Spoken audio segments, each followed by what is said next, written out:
Hi book friends, I'm Erin, and this is Erin Go Read.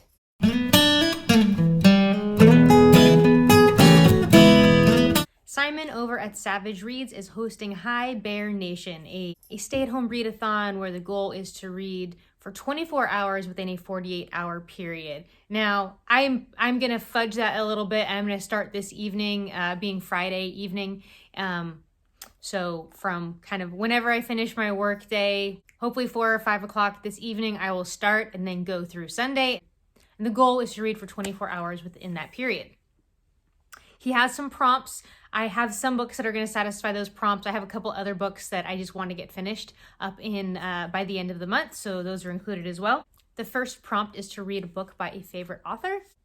My friend sent me this book for my birthday. This is Ken Follett's Notre Dame, a short history of the meaning of cathedrals. It's a very tiny little book. One of the other prompts is also short and sweet, so this will satisfy both of those prompts.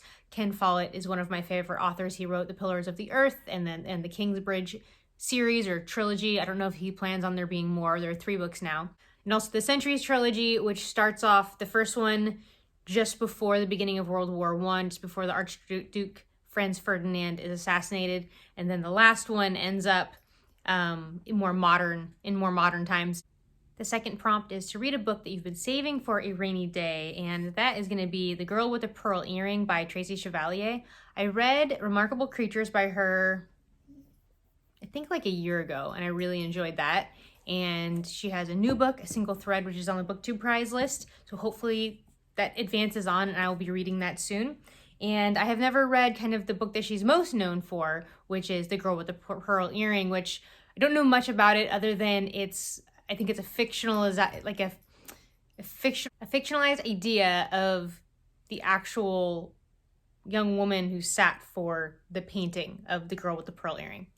Then we have a book set in your favorite time period, and I don't really know what my favorite time period is. I don't think I've read enough historical fiction or classics to decide that. But I do tend to enjoy the kind of interwar period, World War II, kind of mid-century books. And I'm only going to say that I'm reading this. I'm not going to tell you anything about it at this point. But the last book I'm reading for the BookTube prize for this round is City of Girls. And this takes place in New York in the 1940s. So the war is happening in Europe at this point, and it's just kind of in the newspapers, and it's not, it hasn't hit yet. So I'm only like a 4th, 5th of the way through the book. I imagine the war will become more of a story later on, but I am really enjoying like this 1940s New York time period and setting. A book on the women's long list, I just happened to have started yesterday, The Trouble with Fleischman by... I'm not sure who the author is. I want to say the first name is Taffy. I'm listening to it on audiobook, which it's on my phone and I'm filming on my phone. Otherwise, I would just look it up right now. Yeah, it's starting off. It's our main character is Toby Fleischman, and he is a doctor and he's a father of 2, and he is in the divorce process. His wife ends up dropping the kids off early for his weekend. She's going off to this yoga retreat, and now she's not returning his phone calls. He can't get in contact with her. Mostly, though, it's about kind of Toby discovering who he is, who he was, how he got to where he is. There's a lot of kind of sexual content that's really not my favorite. As he is like becoming a divorced man, and he's now available on the dating scene. There's a lot of it is about sex. That's the part of it that I like the least. I'm not loving it right now. I'm enjoying it, but I'm not loving it.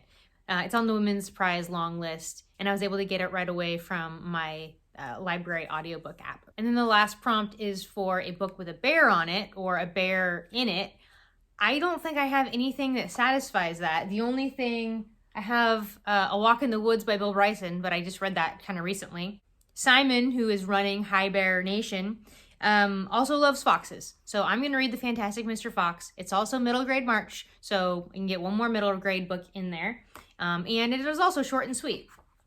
It might be a nice distraction for myself. And then just 2 books that I'm already reading that I would like to finish. The top priorities, by the way, will be City of Girls and then these 2 books.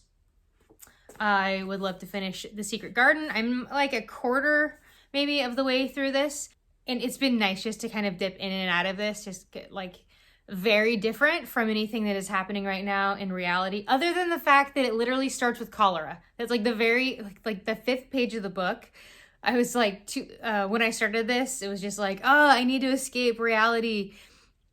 I need to escape the reality of this virus and dig into a book. And literally page 5, like her parents are dying of cholera. Great. But anyway, that part of the story is over, and she has just discovered the key to the garden and gotten into the garden itself.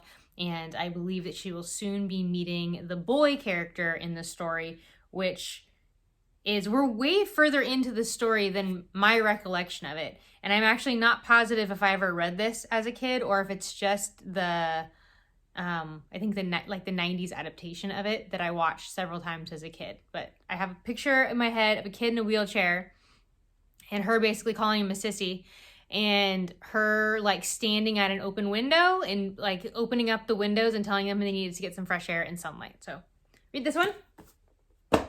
And then a book I'm very much enjoying, a nonfiction book. This is Atomic Habits by James Clear. I don't have the thing on it.